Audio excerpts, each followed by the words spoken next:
The anguish in the young mother's voice tears at my soul. It's not the first time I've heard a girl screaming and begging during the Xalthurians' annual breed and reap. I can't remember a time before the screams, though I'm told it existed. But this scream is different. This time the voice belongs to my sister, Elle. With my poor eyesight and a wall of Xalthurian shoulders between us, can't see her. But I can clearly hear her begging the reaping force for mercy. We'd been working in the community potato field when the Xalthurians appeared in the sky with one short electronic blast of sound, their way of ringing our planet's doorbell, before landing their bright silver ship in one of our settlement's many barren red clay fields.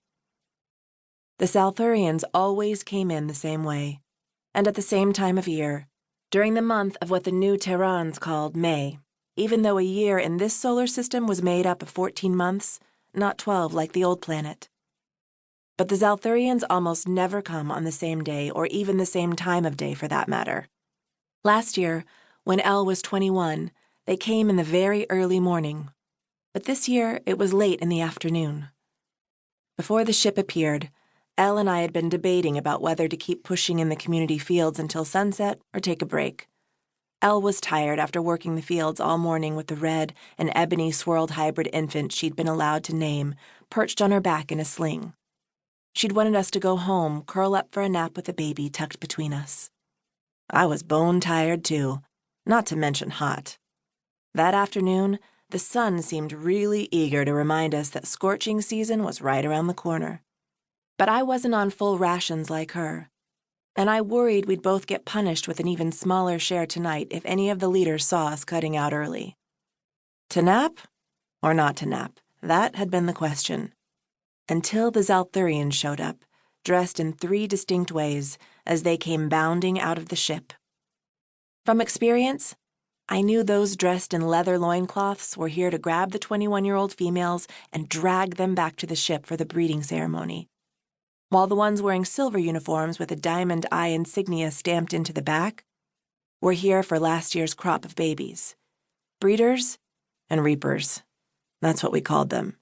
And as always, they were accompanied by a few green Xals dressed in flowing white robes. From what I could tell, these green guys were the only Xals who could actually understand and speak our language. That's why we called them diplomats, even though they rarely try to negotiate anything with our settlement. They only instruct us in what the other Xalthurians wanted us to do. I had given my sister a sympathetic look. Though she hadn't named the little hybrid boy, I knew it wouldn't be easy for her to let him go. Most of the mothers with baby boys went directly to their red clay houses so that they could grab a few things to send back in the blankets of the babies they'd never see again. Drawings and trinkets and sometimes little notes written in the new Terrhan language, even though they knew the babies would most likely never be able to understand it. It's always been like this, for as long as I can remember, and maybe for as long as Elle can remember too. But Elle hadn't gone back to the house like the other mothers of hybrid boys when the Xalthurians set down. Instead, she'd stood there, frozen, her short, curly black hair almost seeming to stand on end as her dark eyes darted back and forth. At first, I thought she was afraid of encountering another Xalthurian. She was still pretty traumatized by the breeding ceremony. However, when a group of Xalthurians in silver uniforms had approached her, she'd taken the baby out of the sling she'd made for it, and instead of handing the squalling child over, she'd hugged it close and ran. Ran and ran until she reached a cliff and couldn't run anymore. And now here she stood, surrounded by Xalthurian reapers at the precipice of a cliff with a 50-foot drop down to a dry, red clay bed that might have been a river a few millennia ago. On the other side of the reaper wall, my parents and just about every human getting bred or reaped had gathered to watch the scene unfold.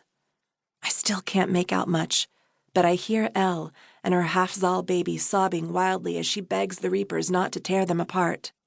And I can tell they're ignoring her pleas when all but 2 of the Xalthurians start advancing on her in a precise arc.